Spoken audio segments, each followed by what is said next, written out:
welcome to another edition of the Savvy Entrepreneur Show. I'm Doris Nagel, your host for the next hour, and this show is dedicated to entrepreneurs and small business people. The show has really two goals. I want to share helpful information and resources. If I can help just one or two of you out there not make some of the mistakes I've made or have seen, then I've been successful. The second goal is to inspire. I found being an entrepreneur confusing, lonely oftentimes, sometimes downright depressing and discouraging. To help with both those goals, I have guests on the show every week who share their stories and advice. And this week, I have not one, but two guests, a dynamic husband-wife duo, Jordy and Jahna McNamara, who are the co-founders of a company called Critter. So what is Critter about? Well, I'm going to let Jordy and Jahna explain what the business is about and how they came up with this idea. Jahna and Jordy, welcome to the show. Thanks for being on the Savvy Entrepreneur this week.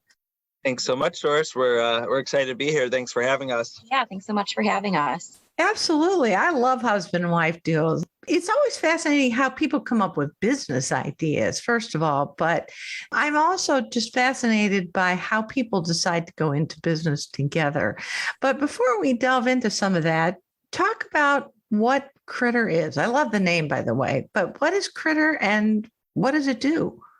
Basically, Critter is a mobile app that makes it easy to manage and share pet care responsibilities. I mean, the idea is that our app can connect all of the different people and kind of all of the different aspects of your pet's care in a single central location. You know, what that means in practice is with our first version, you can track any key activities related to your pet. You can share things like updates and instructions for their care with anybody who needs to know about your pet's care. That could be, day to day within your household or, if you're leaving your pet with somebody else and you need to provide instructions for their care. Well, I think that's great. I've been a longtime dog owner, so I have, kind of a personal interest in hearing what this is about. But I can't tell you the number of times on scraps of paper I've written out instructions for various people who are helping take care of the dogs, right? The vet and what they like to do and how often to feed them and how much and, if they have meds and all that stuff, right? Exactly. Yeah, exactly. It's too. So the idea would be you input this one time and you can then share it with whoever has the app? Yeah, so the idea is, I as a pet owner sign up for the app. I add my pets to my account. And then we have this concept of a circle, a care circle, essentially. And you as a pet owner invite whoever you feel fits, in their circle to join your pet's care.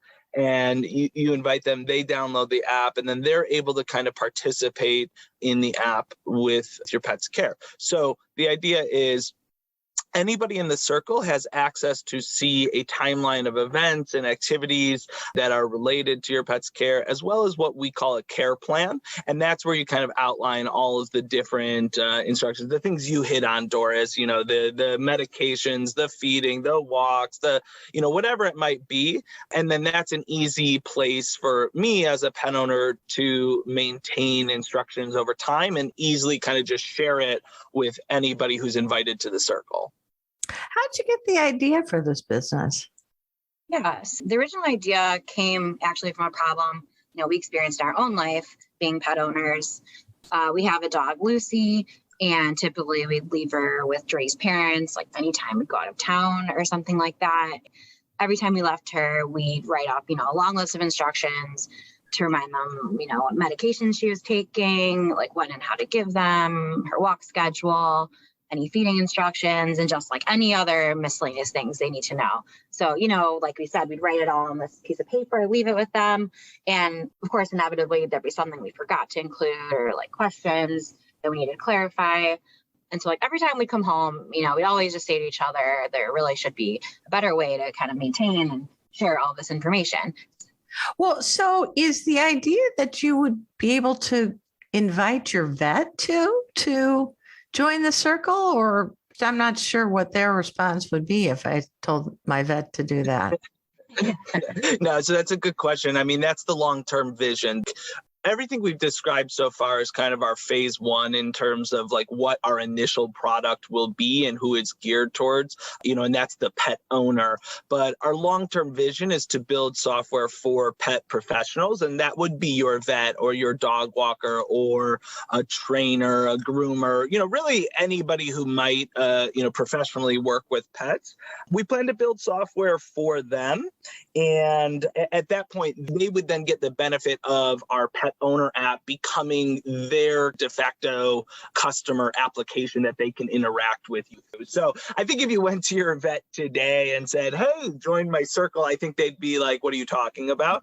I'm just envisioning my crusty old vet. I love her dearly, but I'm not picturing it. Yeah, exactly. So like the idea kind of has like evolved a bit over time. Like we start out, thinking the day-to-day tracking and sharing, but like the professionals would be the long-term, and so we just kind of were thinking we'd use that, in our own lives, and it really solved the problem we experienced ourselves being pet owners. So what is your revenue model? Are you doing ads? Or are you hoping people will pay for this? How are you structuring it? I mean, I think this is an area that will definitely take shape and become firmer over time, because I think there are a lot of different directions we could go. So I anticipate a little bit of experimentation with different approaches and ways of making money. To start, everything is going to be free. So when we launch our app, and I think that's worth clarifying, we're in the process, the final stages of launching the app right now. So we anticipate it becoming available at some point in September in the Apple App Store as well as the Android App Store. Wow, that's right around the corner, Jordy. We are September 1 here as we speak. It is definitely right around the corner. We're testing it now, so we're definitely coming down to those final stages. But yeah, so like when it does launch, it's going to be free to you as a pet owner. I think next year we may explore doing something like what's called a freemium model. So that's where, we'd have a subscription to unlock certain premium features for pet owners. Mm-hmm. And that's probably our starting point as we think about getting to profitability. But I think ultimately over time, our revenue model will mostly, I think if we think about what the biggest opportunity and the most obvious way to generate revenue, it's by providing that software piece to pet professionals that we touched on. Yeah. It's software that allows them to run their business, so you can think about things like scheduling and payments and account management, customer communication, just kind of like any kind of key functionality that they need to run their business and interact with customers. We think we can handle that piece of it and deliver it all through our app that our pet owners are already using. So we see that as probably our most likely revenue model, but we are going to kind of play around with different approaches over the next year as we build out the professionals functionality. I mean, the pet industry is a big industry, and it's one that people have shown a lot of willingness to spend, quite frankly, crazy amounts of money on. Honestly, I mean, when you think about, you take your dog to the vet, it costs more to have their teeth cleaned than it does to have your own teeth cleaned. Okay. And yet we shell that money out and we buy them, memory foam beds and, most elaborate pets and treats. So my guess is there may be some bigger companies that you might find some good ad revenue just because it's a place that's targeted for those kind of people. Absolutely. I mean, that's definitely like on the table as something we'll explore. So when I say we'll experiment, I definitely think, and even, we talked about having potentially a premium set of features. So removing ads could be an example of something we would do. So, that inherently provides an opportunity to earn revenue through ads, but then also people want to pay to have them removed among other types of features. That would be one. Yeah, exactly. So how are you planning to reach your customers? I'm glad I heard about it, but how will other people who are pet owners find out about this? Yeah, definitely. So I think one of the great things for us in terms of reaching new people early on is that there is kind of a built-in growth opportunity for us, like within the app, because the whole idea is really centered on sharing care, right? So like as an owner, I can invite other people, to what we mentioned is your pet circle, which is really anyone who participates in their care. For example, for us, we'd invite people like my parents who help take care of Lucy or Jordy's parents, as well as anyone else we might help in different ways. So there's a little bit of this built-in like virality, because pet owners will really get the most value by inviting other people to join them, and using the app. Yeah, so that I think is like a big advantage, but obviously, take advantage of that. We have to get our first users on board. I'm a big believer that when we're this early on in the idea of just doing things that don't really scale. So right now, the thing we're kind of focused on is personally going to where our users are by, physically going to places like dog parks or pet offices, so we can kind of start spreading the word, making people aware of the app, but also virtually, participating in online communities for pet owners like Facebook groups. I know we're personally in like a bunch of like and Reddit forums and things like that. So we can start getting some feedback there too. I haven't looked, but there's probably meetup groups that are nothing but people who love dogs or cats or whatever the pet is, Right, exactly. Give people a flavor of how your background led to this venture and prepared you for it and made you want to do this. So for me, I sort of had an interesting path into, the tech world in general.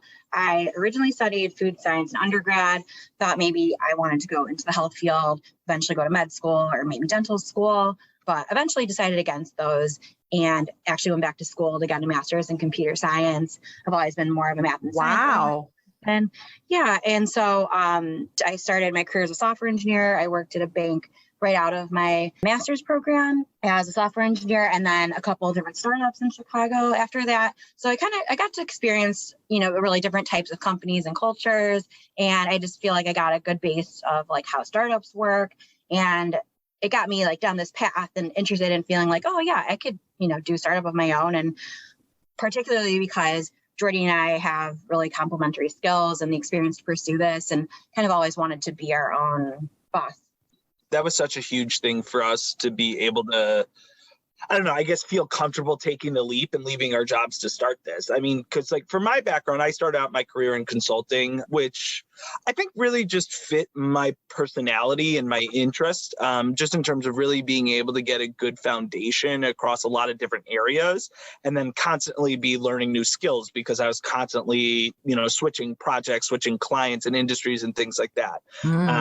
I started right out of school working on projects that were in the information security space. And then I eventually transitioned into business analysis, product management, and design for software projects.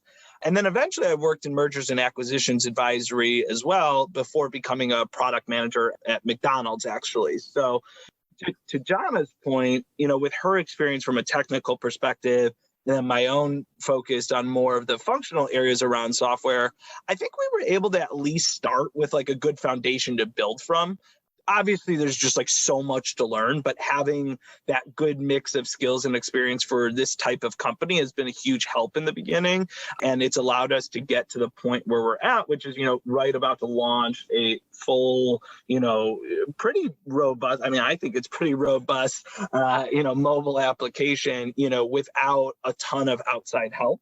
And so I think that's kind of what's motivated us to start a company, and just really wanting the autonomy that a startup offers and the opportunity to really build something from scratch that is, fundamentally it's ours, and to do it in a way that feels true to our values and follow the approach that we think is best. So I think that's just been a lot of fun, and it's one of the biggest aspects that motivates us. Talk a little more about how you decided to start it together. At one level, it's pretty intuitive. You're sitting across the kitchen table or wherever, and you're kicking around ideas. But on the other hand, there are lots of stories out there about how difficult it can sometimes be. And I'm living and breathing proof. I went into business with a very good friend and came out, unfortunately, not friends anymore. Yeah. And so, the stories are legend about that. Talk about your process and how you work through and got to your comfort level with doing that. I definitely think, the biggest thing for the two of us is both of us independently just really wanted greater ownership over our careers and what we were working on day to day. and just like how we went about working on it. So it's something we each wanted. And I think we have this idea about how we think a company, should be run and can be run.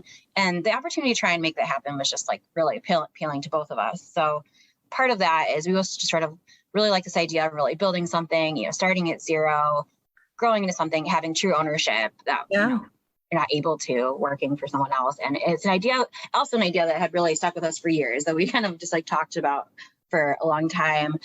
So I think as far as like committing to working on the business full time and together, it was a really like a mix of personal and professional things that we had thought a lot about. And I think just having like a good partnership as husband and wife, we kind of knew what it would be like working together. So it definitely, like, I think there is something to think about with getting into it with the right partner. But I think also one of the things we discussed was just what it meant for each of our careers. Would it be a distraction or slow us down if the business didn't work out? And also just what our backup plan would be if we had to go back to normal jobs. So we had a lot of conversations, like really it was the right decision. We talked a lot about financially how to make it work, how far we were willing to take it, and just sort of like what the implications for our savings and everything would be. I think the other thing that we talked a lot about is that we'd been planning to start a family, and travels that we wanted to take with we haven't touched on this yet. No, but we're going to talk about the legendary trip in a van. Yeah. I think we knew that like our skills are pretty complementary also, just as far as like working together, and that just to made sure, we were going in with open communication. And of course you want to, have a partner that you're compatible with. So talk about the kind of the skills that you need to start and run a business. Are there things you discovered about each other, things that one or both of you are good at that you didn't realize maybe, or things that neither of you are good at, and you'll have to come up with a way to address that? So, I mean, just on like a really basic level from like a skill standpoint, like it's exactly what you said. I think when you're thinking about starting a software business in particular, you think about it a lot as like you have somebody who does the technical stuff, and I'm simplifying this, and then but you have somebody who does the technical stuff, and you have somebody who does all the other stuff, right? The business stuff. And I think that's where our skills and kind of experience were complementary. Like, I think a lot of times, like, people have business ideas, but they don't have the technical skills to build the software. And I think that's true. Yeah. And I think we had that. I mean, that's such a built-in advantage for us because Jahna does have the experience actually building software. Yeah. And then I personally, I'm not a programmer. I can't code or anything like that. But, basically my entire career, I've spent working with teams who were building software and doing kind of everything around it. So I've experienced designing software, rolling it out, testing it, working with engineers to get the software built. So I think that experience on my part and then her experience actually building it really fit well together. So I think that's like a really basic thing that helped us get started. But then there's, I think there's like so much more to starting a business. Right. There's layers and layers. I mean, what I found is, for example, I was really good at technical stuff and, I had good working knowledge of business processes, but I didn't know how to build a website. I didn't really understand how to do A and B testing for marketing and what was effective social media campaigns and what billing software I needed to use and, stuff like that. There's a ton of stuff, right? Yeah. Similarly, I lack that skill. It's definitely been a journey. I mean, I feel like I kind of learn something new every week that I don't know, personally. And I think, Jahna, from a technical perspective, I mean, you could probably speak to that, but you probably feel similarly, like, just when you're building an app from scratch, there's 2 million things that need to be taken care of. Yeah. And I think it's just hard in general to have everything in one person, right? Like if you're founding a company by yourself. And so I think it just really helped. It helps in general having two people, but also if you kind of have your separate spaces where, like, of course, even with two people, there's still so much to learn, but at least we kind of have our different expertises, own those two different spaces, and we don't really have that overlap. So that really, I think, helps a lot. Well, they say two heads are better than one. And I do actually believe that, especially if the two heads work well together already. So I kind of alluded to this in passing, but the two of you took a pretty unusual approach to planning and launching your business. And I told Jordy, your trip of a lifetime reminded me of the old movie Lost in America, where the husband and wife take the nest egg and basically go on this incredible journey in a van. And it sounds a little like that's what you did. So why did you decide to do that? And how did that help you get started with your business? Yeah. So I think, we take a step back for context, like the whole pandemic and COVID was just a really interesting time, obviously. But one of the things that kind of putting it very diplomatically down, but kind of started during that time. And, one of the things we were able to do was we spent a couple of months working in Maine. We, rented a house on the coast, did a road trip out from Chicago and spent a couple of months working remotely. And we've just always we really like traveling. We're big travel people. But I think that experience kind of opened our eyes to just the idea that right now in our lives, we wanted to be able to explore some different travel opportunities and that we could do that while working. And we also had this idea of wanting to start our own business. So when we decided to really commit to work on Critter, there was a sort of follow-up question, could we do it while traveling? Just do it all at once. So we looked into a few different options. And one of the keys was we wanted it to be a cost-effective way to travel because obviously if we left our jobs, we wouldn't have income anymore to fund it. And we had been people, we really enjoy hiking and we like national parks and things like that. And so we kept coming back to this idea of doing van life or, basically traveling and living out of a converted camper van. So yeah, the idea, was that basically we could focus on building out the initial foundation of what would become, Critter while driving around the country to different cities, states, and just sort of getting the best of both worlds, How long was your trip? When we started out, we kind of thought we would go anywhere from 6 to 12 months. We didn't have a specific set timeline. We kind of thought 6 to 12 months. It ended up being about 6 or 7 months total. But we haven't really touched on this, but mostly because, Jahna hinted at the whole, we did have plans to start a family. So once Jahna was pregnant, the van was not the most ideal. Oh, yeah, that's tough. Yeah, so we came home not too long after that, but we were on the road in the end for about 6 or 7 months. You got to have a funny or interesting story from that trip when you travel that way. It's definitely different than staying at a Four Seasons hotel. So yeah, you got to have a funny story or two. I think there's plenty of funny stories from that time. Honestly, living out of a van is such a funny sort of experience. I think it's really cool. You learn to really become adaptable and you learn a lot about what it means to live in a small space with two people. But yeah. I think the funniest thing that stands out that I remember is I think this was just on our second night. So it was really early in the trip. We hadn't really learned a full routine and everything like that yet, but we were in the western part of North Dakota. So we were parked overnight in this really beautiful area on BLM land. That's the Bureau of Land Management, which is public land managed by the government that you can mostly park on and camp overnight for free. But we were right outside of Theodore Roosevelt National Park when this happened. And naturally we have Lucy with us in the van. I would walk her one last time every night, and it'd be dark out. But so this was our second night. So I haven't fully learned everything. That night I took Lucy out. It had gotten really dark and then there was essentially no light pollution. So you really could not see much of anything at all. And I'm walking Lucy. It's dark. I think I had maybe my phone out with the flashlight on, but it's not really that effective. And I'm following this path near where we're parked in these, these beautiful rolling hills. Can't really see too far in front of me.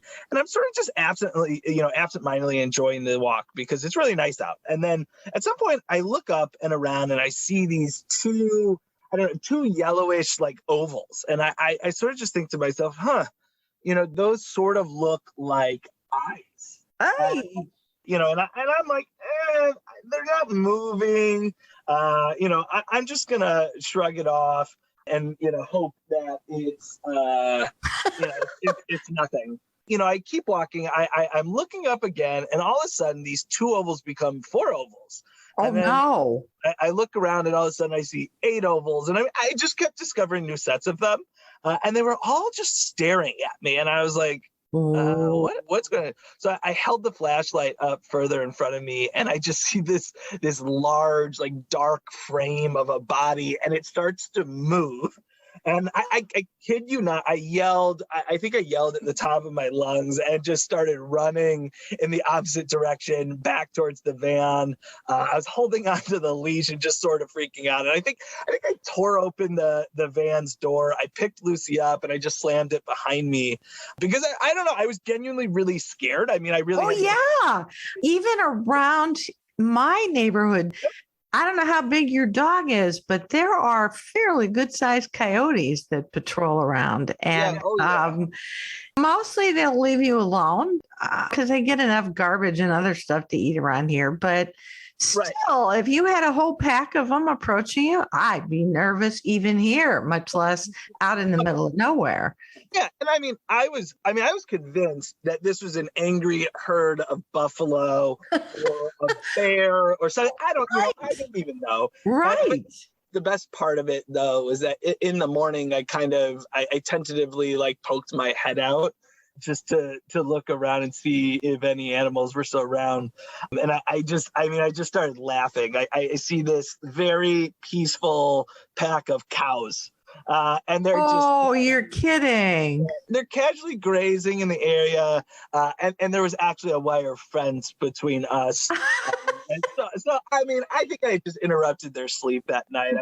I don't think I was in any particularly serious danger, but that was a lesson, to bring a more powerful flashlight, as well as, in the future, I brought bear spray when I went out at night. That is a pretty funny story. So, Jordy Jahna, we were talking before the break about your vanathon, your van trip of a lifetime. It's a novel way to really plan out and start the launch of a new business. And I'm curious whether you think that the experience of traveling together cross country in this van while planning out how you were going to launch the business, do you think that was that freeing in some way? Did it change, do you think, how you approached it? Or it's at some level, I got to think that the business is somehow a little different than it would have been if you were just sitting across each other at a kitchen table. I don't know. What do you think? Yeah, I definitely, think it's really fair to say the trip affected the business in both good ways and maybe bad. There's always, pros and cons. But I think in general, starting that way, the lifestyle was really, really great. Pretty much every day we would wake up early, make coffee, go for a hike or something, and then kind of work from the early afternoon into the night. And I think it was just a really good, relaxed, productive atmosphere for us. And it was pretty conducive, to just getting into this good, healthy mindset. I think being out in nature was really good for that too. And I also think, beyond that, the travel also really allowed us to just get out, meet people across the country, do even, some market research in a way that we really wouldn't have been able to otherwise. So I think in all those ways, it was really positive, for just informing some early product decisions, getting into a good mindset and all of that. But at the same time, it's definitely not to say it was easy.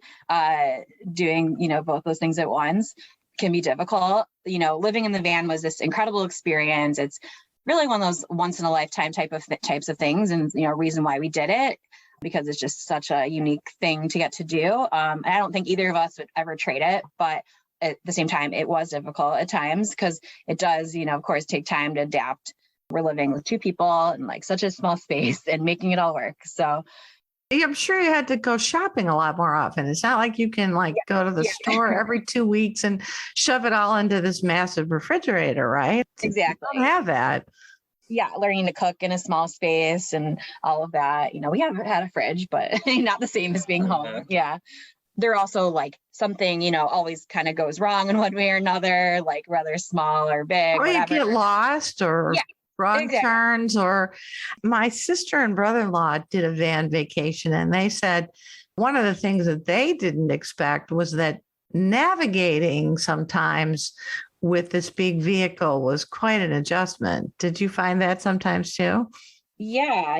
I mean, I think logistically, we're also trying to see a lot of different places, a lot of different states and areas, and it requires like a lot of planning because, right, you have to find, you have to get to where you want to go. You have to find a place to sleep every night, a place you can park, a place to fill up your water tank, and just like all these other aspects that normally in everyday life you don't really have to think about as much. Right. Yeah, that definitely, took a lot of time and energy, I think, on our part, particularly early in the trip. Like as time goes on, you kind of get in a groove and it gets easier, but it creates some, types of distractions that kind of make it a little difficult to fully dedicate to like your work and your business. So they kind of, moved a little slower in the beginning. What have been some of the biggest challenges that you've faced so far in getting your business started and set up?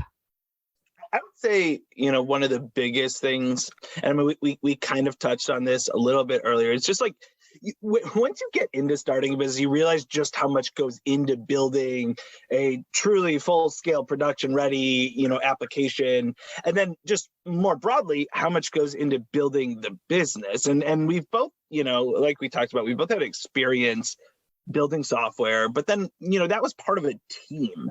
So when it's just you sort of realize like how much exactly goes into it. And I think one of the biggest things is just realizing, how much you don't know and how much you need to learn, and realizing also that like when it's just the two of you, there's no like built-in mentorship. We don't, we don't have other people that we could go to in the company, to ask questions or, I don't know, like, I'm not a marketer. Like, I've really never done anything in marketing, but I have to learn it, and so who do I go to? How do I learn that? And, there's resources online, but it's not the same as, when you work at a company, there's somebody whose like career is marketing and you can pick their brain and talk to them. And so, it's just like, that was one of, I think, just like the biggest like early obstacles was just like kind of realizing, you're on your own. And I think, Doris, I think you said that it can feel lonely sometimes. And I think that's part of it, is that when it is just you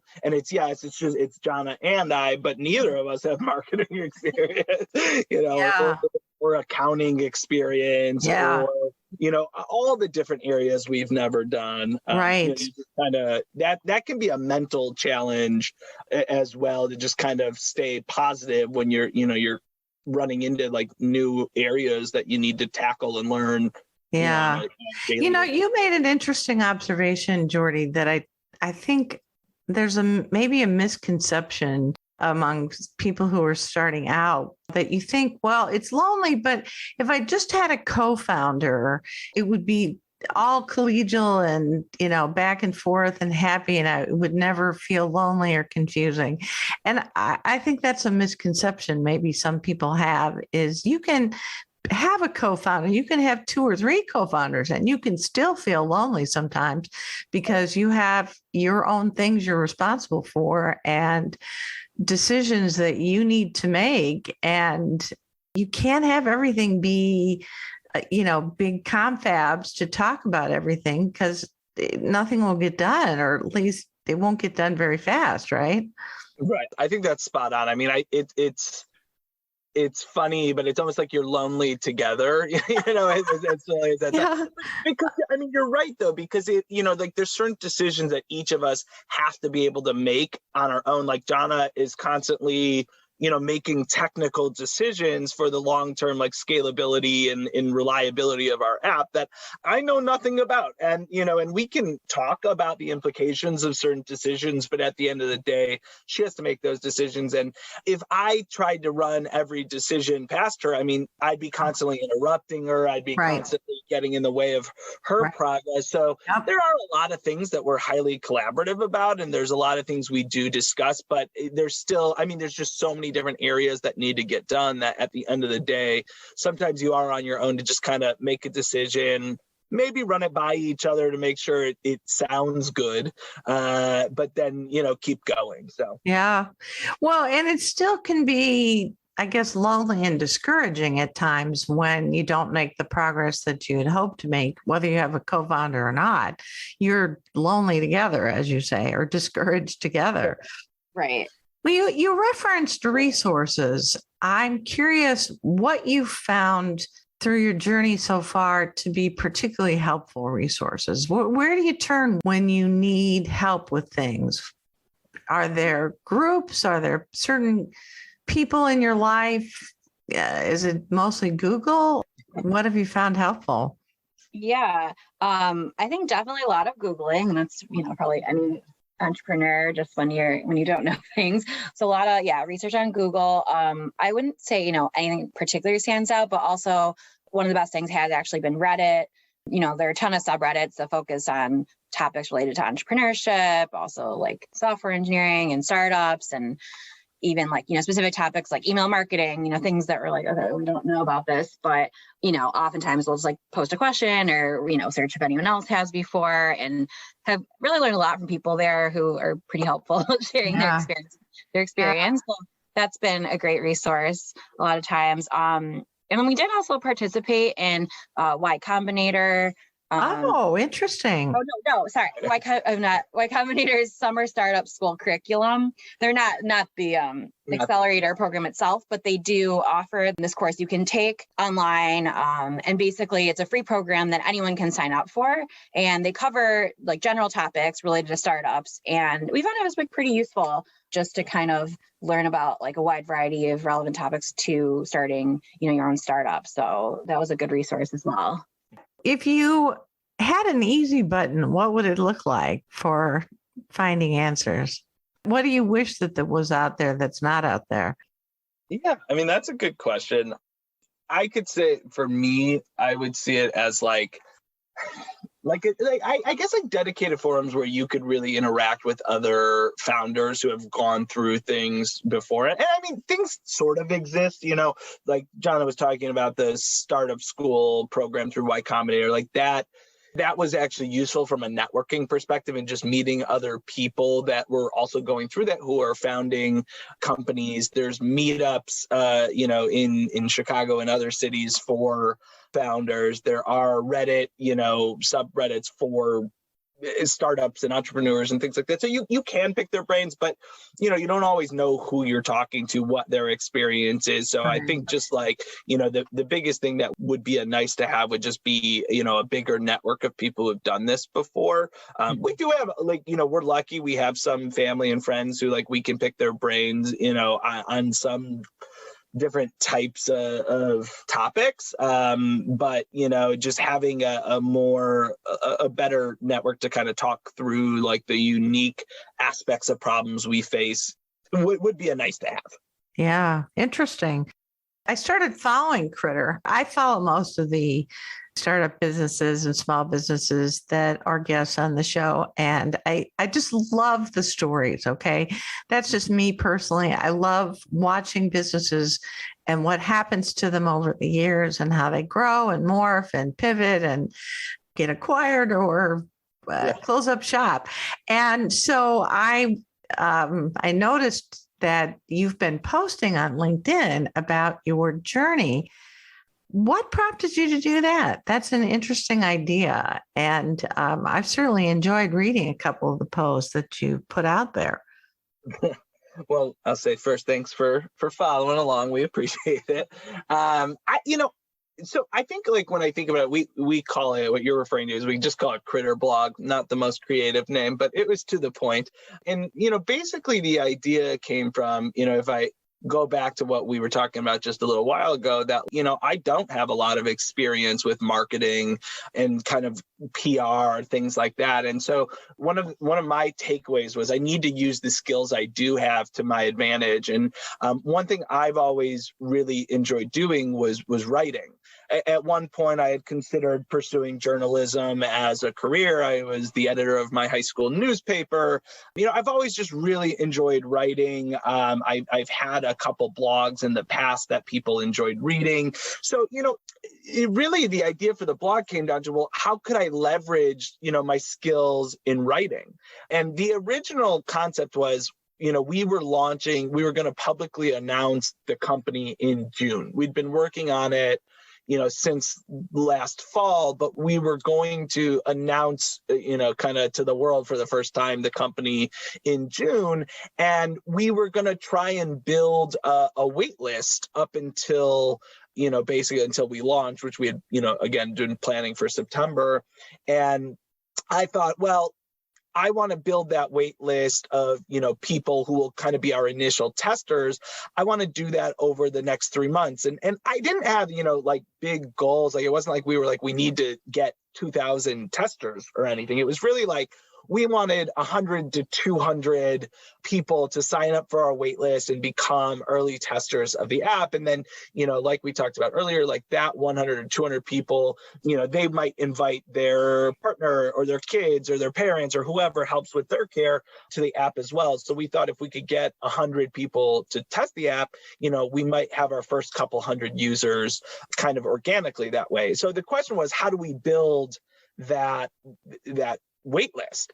And right. So I said, well, okay, I like writing. I think I can do it pretty well. And I think the story of building a startup from scratch can really be, it can be really exciting and interesting. And I think it's absolutely genius. I mean, I'm curious what kind of response you've gotten from it. Have people offered suggestions or signed up? Yeah, it's been good. I mean, it's not as if we have a distribution list of like thousands of people or anything, but the experience worked out really well. I mean, I would say within a week we had passed the 100-person mark on our wait list. So wow, congrats. Thank you. I mean, so I had like planned to like build that slowly over a couple months to 100 to 200 people, and we got over 100 people in a week. And I think part of that was, posting to the blog and kind of sharing that. And then I'd say, every week, we post an update. We've got, probably over 100 people who read it every week, a good mix. There's been really good engagement. Like, we get really good open rates. If you send out a blog post, you would maybe expect like, I don't know, 10% of people, I don't know, like something not super high, but like every week, I would expect less than that, actually, given the amount of sheer garbage that there is these days on LinkedIn. Pardon my editorial comment, but I hear you. I agree with you. I mean, so we every week when we send it out to our distribution list, we get about 75% open rate of the people who have signed up. So that's astounding. That you got exactly what people say, the marketers say you should look for. You don't need numbers. What you need is a small tribe of raving fans. And that sounds like that's just exactly what you're building. Yeah, exactly. And I think, every week it grows just a little bit. I think we have plans to kind of explore further ways to market the blog and, post it. We haven't been too aggressive with that, but I think we can do more with it, just to kind of, publicize it a bit more. But it's been fun, and it's been a way to just kind of build up a base of content so that when we do launch, there's like things we can point to, and have a really good foundation of content, for people who stumble across us later. Well, not only that, but you have a record of your story, which is great. I mean, I can't tell you the number of people who have been in business a number of years, and then the years all start to blend together. And so you've actually made a great record for yourself, and who knows, maybe it'll be great fodder for a book someday. Yeah. I actually hadn't considered that like aspect of just like keeping a record of the business in a way like probably a lot of people don't do. I think that's an interesting benefit I haven't considered. Well, how have you been funding all of this, and what are your plans for funding for the future? Yeah, that's a great question. So and everybody gets asked that question. You've probably been asked it a million times, right? Right. Yeah. So right now, it's 100% from our savings. We quit our jobs last year and had saved up money to, intentionally do this. But we are thinking about potentially pursuing a friends and family round. a fundraising as an initial way to like raise some capital from within our network. But I think our focus is mostly on, trying to bootstrap our way to profitability as quickly as we can so that, it can be self-sufficient.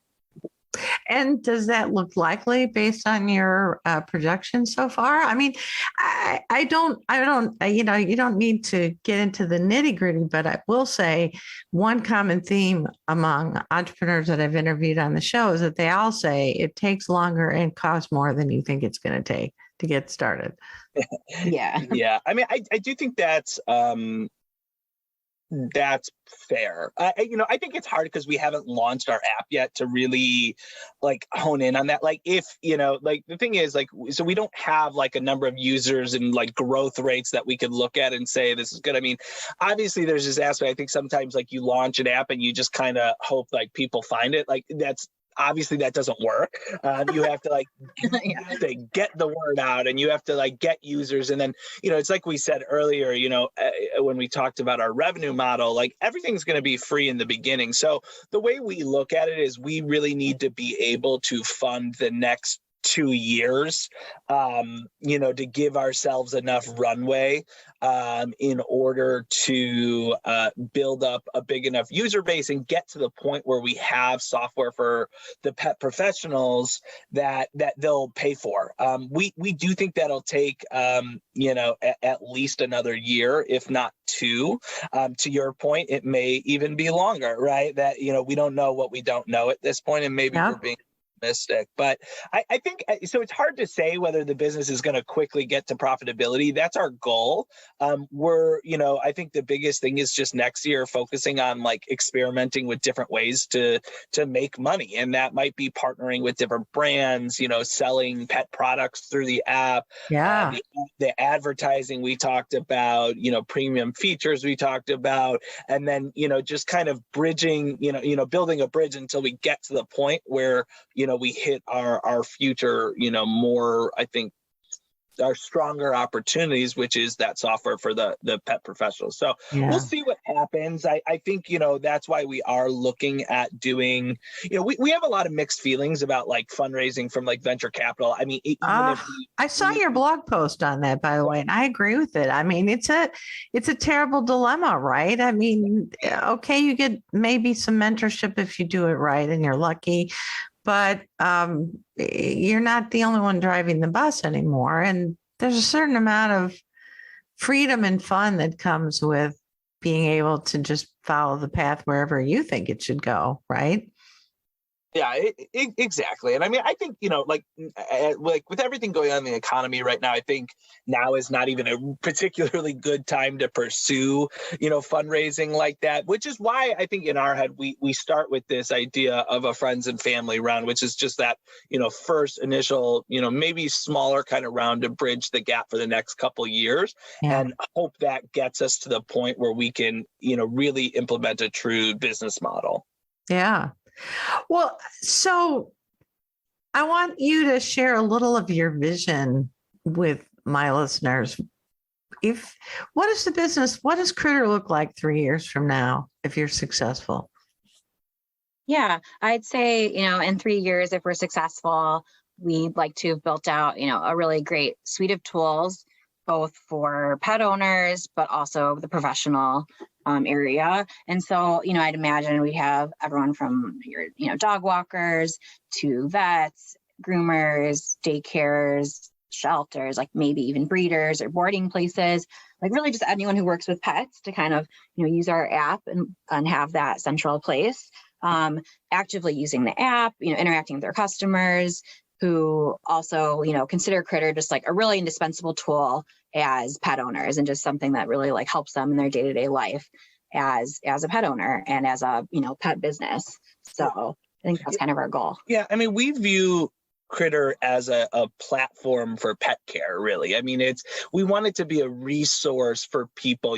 Day one, it's about tracking activities, making sure that, that the dog gets walked, the medicine is given, food's given, all of that. And also that anybody taking care of your pet can really understand that, what they need to do, when they need to do it, how they're supposed to do it. That's really kind of the day one functionality. But I think we envision a world where Critter is a resource for, training. It's a resource for learning from other pet owners, with forums where you could ask questions and get answers. A way to organize every just aspect of your pet's life. I mean, so that's and to be able to interact with the different people you work with. I mean, today we have an account we log into with our groomer. We have an account we log into with our vet. We had a trainer who I still reference this email she sent us with links and videos and instructions and stuff. And what it says to me is like, it'd be great if I had one place where I could interact with all these people so that my pet's life was organized. And that's right. I think if we're successful, that's what Critter will be. But it's a long way before we get there, and we recognize that. What, based on your journey so far, what advice would you offer to other people who are thinking about starting a business? Yeah, I mean, that's a big question. Jahna, we could both kind of chime in on this one.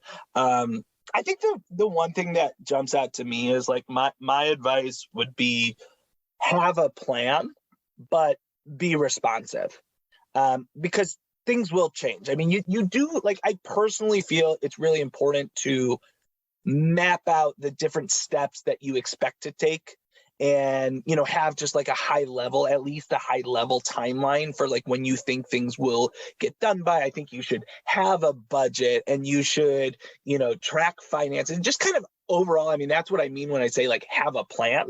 But what I've really learned in this first year as we've geared up and started, building out Critter, is just that things change. I mean, you learn new things, you realize that something's going to take a lot longer than you expected. You have to, you get insights from like user interviews and things like that, and you realize, okay, this thing I was thinking I was going to do, I don't think it's actually going to be very valuable. And so you have to be nimble, and you have to be kind of like, all right, like I can't get too married to that plan. So I do think it's important to have a plan, but I think you also need to be really responsive and kind of trust your gut. You should trust your gut when it tells you to change your plans or reprioritize your efforts. So I think that's one thing. I know, Jahna, what would you share? Yeah, I think, for me, one of the biggest piece of advice I have is, I think it's acknowledging and really accepting like any mistakes that you make and just learning from it, because it's going to happen, and you're not going to make, the perfect decision at every step of the way. It's just not realistic. You don't know everything. But I think what's important is not to dwell on it and take it as like, this is just part of the journey, and it is all productive, and you're always learning. And, in a similar vein, there's going to be a lot of things you just don't know, no matter what, like no matter how prepared you are to start a new business, how much of an expert you are, like you always, there's a lot you're going to do wrong and a lot you don't know. So I think just accepting that too, and not looking at it as a negative. I know like I myself can be like hard on myself about some of that and be like, I raise my hand and say for sure that resonates with me. Yeah, I think a lot of people, you see it as like, wasted time or whatever. Like, I wish I hadn't done that, but really like maybe you would never have learned. And, it all kind of takes you on the journey to where you are. And I think it's not a negative, it's still productive. You're learning, you learn these lessons. And I think that's what's important, just being willing to learn and seeing it as a positive. Or, it can be a negative, but just being able to rebound from it and just moving forward and not dwelling on it too much and not being too much of a perfectionist about it. So I think those are two great pieces of advice. Last question for you before we wrap up. If people are interested in learning more about Critter or becoming a subscriber to the app, or maybe just chatting with the two of you about your journey, what's the best way for them to connect with you or find more information? The starting point would be our website, which is www.critter.pet. And we also, as we touched on Critter Blog, so you can find that the website for that is critterblog.substack.com. And then, you could find us individually on LinkedIn, either at our Critter company page or our own personal pages. We do tend to post at least weekly updates there. And we're also pretty open. Like my email is jordy@critter.pet. Jahna's is Jahna@critter.pet. Feel free to reach out. And then hopefully the app is available in the app stores, in the next, 2-3 weeks. But, right now you can still sign up for the wait list to get communications up until it's launched. Fantastic. Well, thanks so much for being with me this week. I look forward to seeing the launch of Critter and watching your company grow. It's been fun just, hearing some of the challenges and how you approached it. So I appreciate you sharing that. Thanks so much for being on this week. And thank you for having us. It was a lot of fun. Yeah, thanks so much. Really appreciate it. Yeah. And, before I wrap up, I want to put in a couple of plugs of my own. You can find lots of free, helpful information and resources on my consulting website, globalocityservices.com. I've also finally launched a radio show dedicated site, the SavvyEntrepreneur.org, where I'll be moving over lots of content. So be on the lookout for that. And you can also check out my new dedicated YouTube channel called the Savvy Entrepreneur Radio Show, where you can listen to and even download recent past episodes of the show. So I encourage you to listen to some of the past shows. I have been blessed with some amazing, amazing guests. And I promise you, if you listen to these shows, you'll get some valuable tips from listening to it. So like the channel, comment on it, follow it, and support the work of lots of your fellow entrepreneurs. They'll appreciate your help in getting the word out about all the great things they're doing. And likewise, I'm sure some of them will return the favor. Thanks again to all my listeners. You're the reason I do this. The door is always open. I'd love to hear from you. Comments, questions, suggestions, a great guest. Send them my way, dnagel@thesavvyentrepreneur.org. Be sure to join me again next week. But until then, I'm Doris Nagel, wishing you happy entrepreneuring.